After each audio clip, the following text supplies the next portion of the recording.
Hello friends, જેમ કે તમે જાણો છો કે હવે બોર્ડની એક્ઝામ નજીક આવી ગઈ છે, તો તમારામાંથી ઘણા બધાના સ્ટુડન્ટના એવા ક્વેશ્ચન હતા કે સર હવે છેલ્લે છેલ્લે વાંચતી વખતે ઊંઘ બહુ આવે છે, તો એનું કોઈક સોલ્યુશન બતાવો.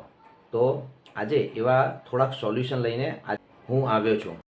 સૌથી પહેલાં તો સવારે ઉઠીને તમને જે સબ્જેક્ટ ગમે છે અથવા તો તમને જે સબ્જેક્ટમાં ઇન્ટરેસ્ટ છે એ સબ્જેક્ટ લેવાનું સ્ટાર્ટ કરો અને બપોર સુધીમાં એ સબ્જેક્ટમાં જેટલું પતે એટલું ફિનિશ કરો. તો ત્યાં સવારે તમારું માઇન્ડ ફ્રેશ હશે, તો તમને વાંચવાની પણ મજા આવશે અને યાદ રાખવામાં પણ પ્રોબ્લેમ નહીં થાય અને તમારા મગજ પર લોડ પણ નહીં પડે.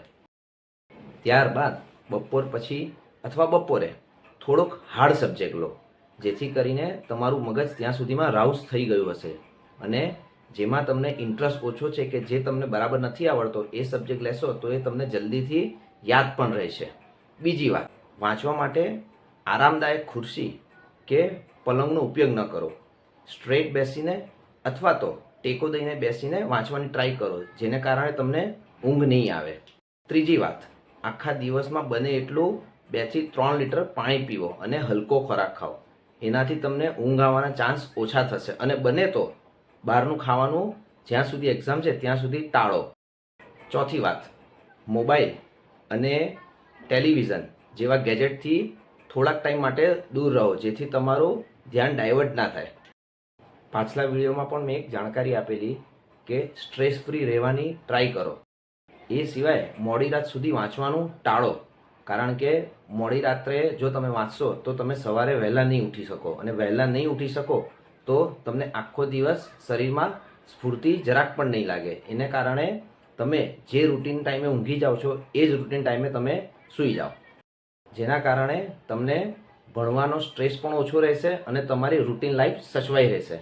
બીજી એક ખૂબ મુદ્દાની વાત, તમે જે પણ રૂમમાં અથવા જ્યાં પણ વાંચી રહ્યા છો ત્યાં વાંચવા માટે સફિશિયન્ટ લાઇટ એટલે કે પૂરતી લાઇટ હોવી ખૂબ જરૂરી છે. કારણ કે જો તમારા રૂમમાં કે અથવા તમે જ્યાં વાંચો છો ત્યાં પૂરતી લાઇટ નહીં હોય તો તમારી આંખ પર લોડ પડશે, જેને કારણે તમને ઊંઘ પણ આવી શકે છે. ત્યારબાદ થોડાક સમયના અંતરે પાણી પીવાનું રાખો, કારણ કે થોડાક સમય બાદ તમે જો પાણી પીવા ઉઠશો તો તમારું માઇન્ડ કમ્ફર્ટેબલી એડજસ્ટ થઈ જશે અને તમને વાંચવાની મજા આવશે અને ઊંઘથી તમે દૂર રહેશો. અને last but not the least, જો તમને ઊંઘ આવતી હોય તો ઊભા થઈને ઠંડા પાણીએ મોઢું ધોઈ લો અને એક નીચે આંટો મારી આવો અથવા ઘરમાં ફાધર મધર કોઈની જોડે થોડીવાર વાતચીત કરી લો, જેના કારણે તમારી ઊંઘ ઉડી જશે. પરંતુ મોબાઈલ કે લેપટોપ કે ટીવીથી દૂર રહેજો, કારણ કે મોબાઈલ, લેપટોપ ને ટીવી આ ત્રણેય સમયના દુશ્મન છે. તમે એકવાર જો હાથમાં લઈ લીધો તો તમારા ઘણો ખરો સમય એ મોબાઈલમાં જતો રહેશે અથવા તમે જે પણ ગેજેટ લીધું છે એમાં જતો રહેશે. તો એ ગેજેટથી દૂર રહો અને થોડા સમય પછી પાછા તમારી સ્ટડીમાં જોડાઈ જાઓ. તો આશા રાખું છું કે આ થોડાક મુદ્દા પણ બહુ મહત્ત્વના છે. જો તમે આટલા મુદ્દાને ધ્યાનમાં રાખશો તો ઊંઘ તમારાથી ઘણી દૂર રહેશે. Thank you and best of luck.